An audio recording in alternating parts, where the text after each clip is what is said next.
జీలకర్ర ముఖ్యంగా కొవ్వుని కరిగించటానికి, ఫ్యాట్ సెల్స్లో ఇన్ఫ్లమేషన్ తగ్గించటానికి, బ్లడ్లో ఉండే గుండె జబ్బులకు కారణమయ్యే ట్రైగ్లిజరైడ్స్, బ్యాడ్ కొలెస్ట్రాల్ని తగ్గించటం అంటే చాలా బాగా లాభం అన్నమాట. ఒబిసిటీ ఉన్న వారికి 3 సమస్యలు ఎక్కువ ఉంటాయి: డయాబెటీస్, గుండె కొలెస్ట్రాల్ సంబంధమైన విషయాలు, ఫ్యాట్ ఎక్కువ డిపాజిట్ అవ్వటం, ఇన్ఫ్లమేషన్ రావటం, లేకపోతే ఇన్సులిన్ రెసిస్టెన్స్ అనేది. దీని మీద స్పష్టంగా ఈ 3 మీద జీలకర్ర లేకపోతే జీలకర్ర మరిగించిన నీళ్లు బాగా వాడటం వల్ల స్పష్టంగా వస్తున్నదని నిరూపించారనమాట.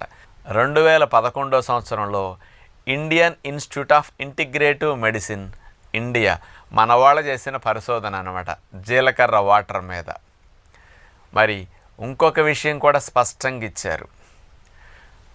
మామూలుగా ఇన్సులిన్ రెసిస్టెన్స్, ఒబిసిటీ ఉన్న వాళ్ళందరికీ వచ్చేస్తుంది. షుగర్ 80% డయాబెటీస్ రావడానికి అవకాశం ఉంది.